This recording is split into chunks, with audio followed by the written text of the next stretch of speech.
Hello friends and welcome दोस्तों। विशेष ज्ञान के वीडियो सेशन में आपका फिर से स्वागत है। दोस्तों आपके समक्ष मैं उपस्थित हूँ एक नए वीडियो में नए कंसेप्ट के साथ जो लिसनिंग स्किल से रिलेटेड है। और दोस्तों लिसनिंग स्किल का ये पार्ट 5 वीडियो है। इसके पहले जो 4 वीडियो है उसमें मैंने बेसिक्स ऑफ लिसनिंग स्किल से एडवांस लेवल को कंसेप्ट को क्लियर किया है।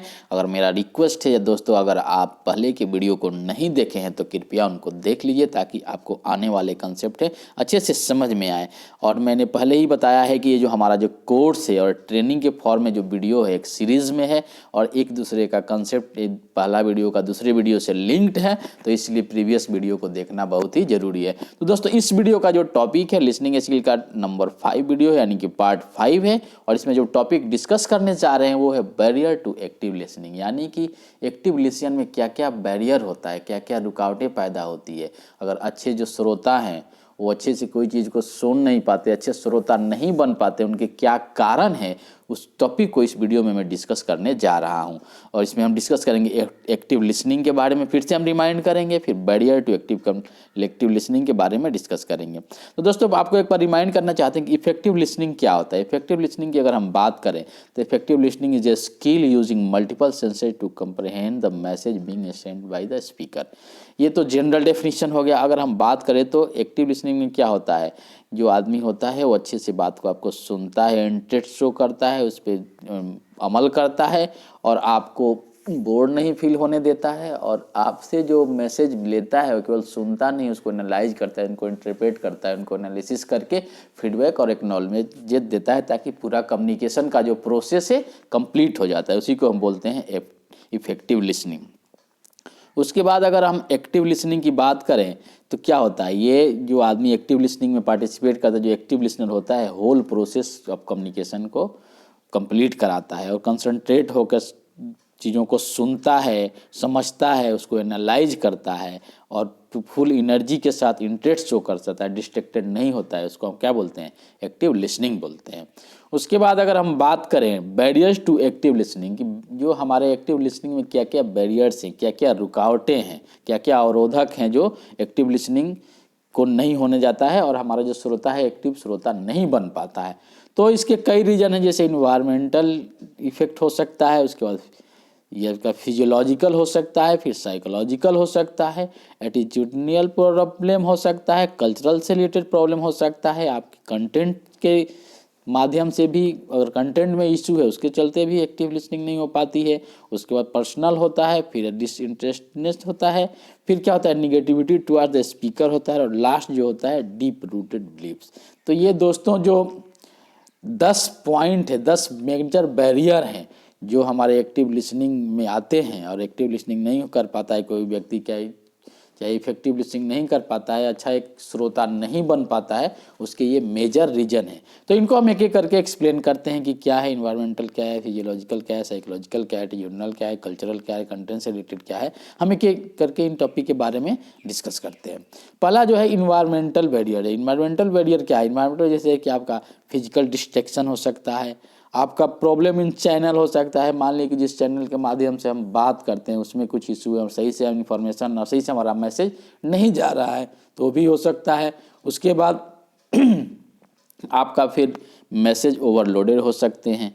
ये है हमारा इन्वायरमेंटल बैरियर। अगर हम दूसरा आपको फिजियोलॉजिकल बैरियर्स की बात करें तो हेडेक, कोई भी मान लो कि जो श्रोता है उसको हेडेक है, तो हेडेक के चलते उसको जो हेल्थ के चलते जो प्रॉब्लम है उसको नहीं सुन पाता है, उसको सुनने में प्रॉब्लम है। ही वो हियरिंग इम्पेयरमेंट की बात करें हम अगर, तो उसको कान में प्रॉब्लम है या वो सही से चीज़ों को सुन नहीं पाता है, ये भी प्रॉब्लम हो सकता है। उसके बाद डिस्कम्फर्ट, पेन, इलनेस, बहुत सारे हेल्थ इश्यूज हो सकते हैं जिसके चलते आदमी अच्छे से बात को सुन नहीं पाता है, इफेक्टिव लिसनिंग कर नहीं पाता है। तो ये हमारे फिजियोलॉजिकल बैरियर्स है। जैसे पुअर आई साइट भी हो सकता है, अगर हम ठीक से हमारा आई कांटेक्ट भी हमारा कम्युनिकेशन में पार्ट लेता है, जैसे बोलते हैं ना वर्बल नॉन वर्बल दोनों का पार्ट होता है, दोनों का कम्बिनेशन होता है जो कम्युनिकेशन, तो होता है आई साइट में प्रॉब्लम हो। उसके बाद स्पीकिंग थिंकिंग रेट्स जो है, जो आदमी मैं जिस रेट से बोल रहा हूँ और सामने वाला उस रेट से नहीं समझ रहा है, तो ये भी एक इशू हो सकता है। तो ये है physiological barriers to active listening. उसके बाद अगर हम बात करें साइकोलॉजिकल बैरियर्स की, तो साइकोलॉजिकल बैरियर में क्या होता है, एंगर होता है। अगर कोई गुस्से में है व्यक्ति तो आपके पॉइंट्स को, आपके मैसेज को, आपके इन्फॉर्मेशन से सही से नहीं ले पाएगा, तो वहाँ पे भी एक्टिव लिसनिंग नहीं हो पाएगी। उसके बाद हम ऑन एंजाइटी की बात करें, अपना स्वयं का कोई डर है उसके चलते भी आदमी नहीं से सही से सुन पाता है। उसके बाद स्टेटस डिफरेंस भी हो सकता है कि हायर लेवल के व्यक्ति है और लोअर लेवल का व्यक्ति है, तो स्टेटस के माध्यम से भी उसमें प्रॉब्लम हो सकता है, उसके चलते भी वो डर के जो हायर व्यक्ति है कुछ बोल रहा है वो नहीं सुन पाता है।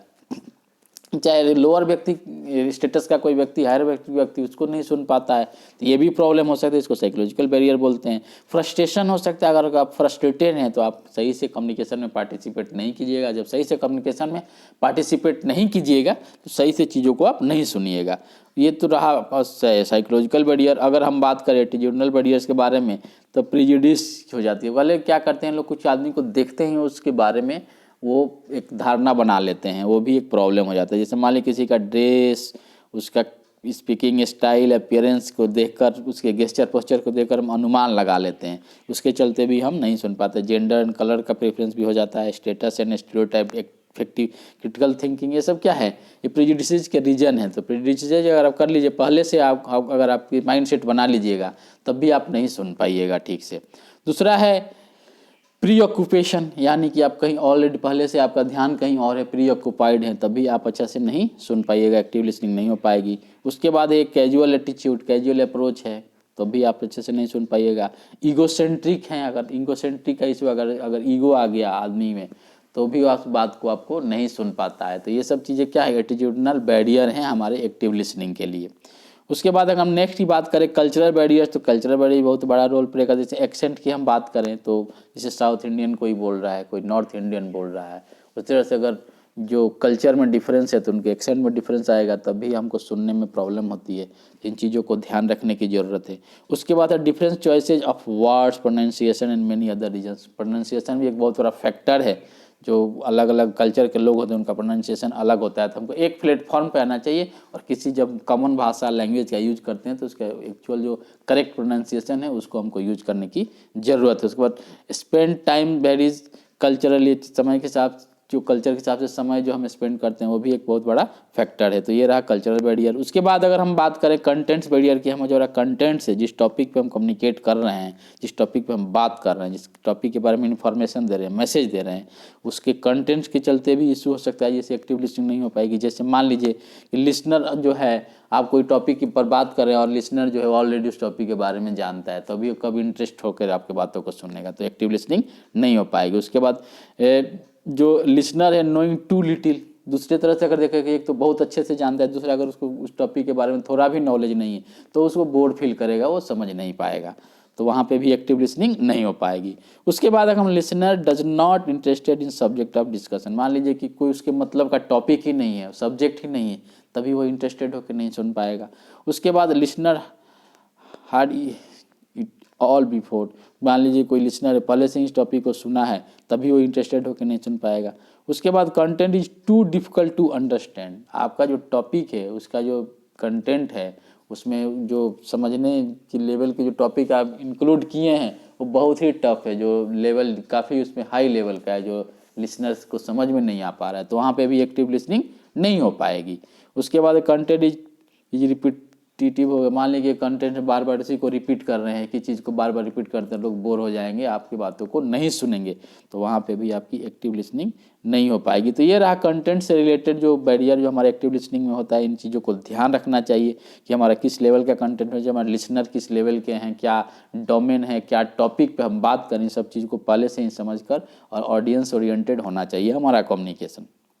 उसके बाद हम बात करें पर्सनल बैरियर्स के बारे में, तो जैसे pre occupied with own problems, हम पहले से ही कोई प्रॉब्लम में हमारा ध्यान कहीं और है तो हम आप नहीं सुन पाएंगे। Thinking about own response without hearing speaker, speaker के बारे में हम ध्यान ही नहीं दे रहे, अपने बारे में सोच रहे हैं, वहाँ पे भी एक्टिव लिसनिंग नहीं होने की चांसेज हैं।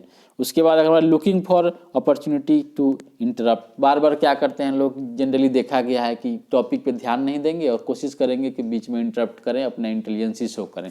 इसके चलते भी एक्टिव लिसनिंग नहीं हो पाते। मोनोपोलाइजिंग द कन्वर्सेशन, अपने आप को सुपीरियर देना, मोनोपोलाइज करना में भी नहीं क्या होता है, एक्टिव लिसनिंग नहीं हो पाती है। उसके बाद अगर हम बात करें दूसरे बैरियर की, तो डिसइंटरेस्टेड बैरियर, अगर आप इंटरेस्टेड नहीं है, lack of interest in the subject, subject में आपको इंटरेस्ट ही नहीं है। Paying attention to other subjects, आपका जो अटेंशन है, आपका जो ध्यान है किसी दूसरे सब्जेक्ट पे है, फिर भी आप एक्टिव लिसनिंग नहीं कर पाइएगा। Students recall game score better than data shown on an educational video. तो ये सब रहा पर्सनल बैरियर के बारे में। उसके बाद हम negativity toward the speaker barriers की बात करें कि अगर स्पीकर के बारे में निगेटिविटी है तभी आप क्या है, कम्युनिकेशन में इफेक्टिव लिसनिंग नहीं हो पाएगी। तो अंडरस्टैंडिंग द स्पीकर्स कैपेबिलिटी, पहले से हम समझ लें कि इसका यही औकात है, ये स्पीकर इसके बारे में इतना ही बोल सकते हैं, इसे तो ज़्यादा मैं ही जानता हूँ, तभी वहाँ पर एक्टिव लिसनिंग नहीं है, सोई एनोमेसिटी हो जाता है। उसके बाद क्या है, disapproving the speakers view point, हमेशा कोशिश आदमी करता है कि जो स्पीकर बोल रहा है उसमें हम गलती ढूंढे, उस केस में भी क्या होता है, इफेक्टिव लिसनिंग नहीं हो पाती है। Ending up in constructive distorted message के चलते भी नहीं हो पाता है। उसके बाद arises out of psychological barriers, तो ये जो रीजन है ये क्या है, निगेटिविटी टुवर्ड्स द स्पीकर हो जाता है। अगर पहले से स्पीकर के बारे में आप पर निगेटिविटी पैदा करते हैं तो आप एक्टिव लिसनिंग नहीं कर पाइएगा, और एक्टिव लिसनिंग के लिए मेजर बैरियर है। उसके बाद डीप रूटेड बिलीफ्स या बैरियर हो, जैसे कि मान पहले से आपके दिमाग में कुछ चीज़ बैठ गया है, उससे आप चेंज होने वाले नहीं हैं, आपके जो बिलीफ्स में है कि नहीं यही होता है, इसके यही सही है, उस केस में भी आप क्या है, अच्छे से नहीं सुन पाइएगा। यानी close minds due to deep rooted beliefs and convictions, मैंने पहले ही बताया। लीड्स टू सुपरफिशियल लिसनिंग, अगर आप ऐसा आपके पहले से ही बिलीफ से आपका मानना है कि नहीं यही सही है, तो उसमें क्या है, आप सुपरफिशियल चीज़ों को सुनिएगा, ऊपर ऊपर की बातों को सुनिएगा, आप ध्यान से नहीं सुनिएगा, क्योंकि आपको पहले से ही आपके दिमाग में बैठा हुआ है यही सही है। तो इस केस में क्या होता है, एक्टिव लिसनिंग नहीं हो पाती। Often causes disagreement with the speaker stand and view point, हमेशा क्या आदमी आप डिसएग्रीमेंट शो करते हैं, जो स्पीकर है उसकी बात नहीं मानेंगे, आपको पहले से पता है कि ये जो आपका बिलीफ है कि नहीं ये सही है, तो आप स्पीकर की बातों को नहीं मानिएगा, उस पर ध्यान नहीं दीजिएगा।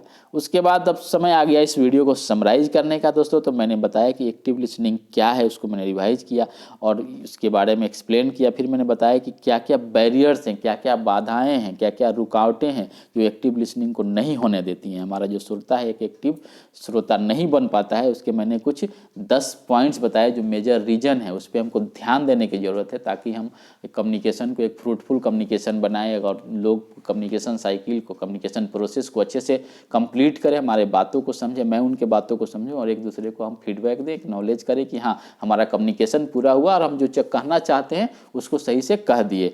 तो दोस्तों मैं आपसे रिक्वेस्ट करता हूं कि ये जो हमारा जो सीरीज में लिसनिंग स्किल यानी एक सॉफ्ट स्किल का मेजर पार्ट है जो कम्युनिकेशन में काफ़ी इंपॉर्टेंट रोल प्ले करता है, उसमें जो वीडियोज़ हैं एक सीरीज में है और जो मैंने कंसेप्ट जो है फंडामेंटल से लेके एडवांस लेवल के कंसेप्ट को एक एक करके मैंने इस वीडियो के माध्यम से एक्सप्लेन किया है। अगर आपको समझ में नहीं आए तो वीडियो को बार बार देखिए और तो अपने नियर एंड डियर के साथ इसको शेयर भी कीजिए, ताकि आप इस नॉलेज को शेयर कर सकते हैं और उनको भी किसी न किसी माध्यम से एडवांटेज हो सकता है।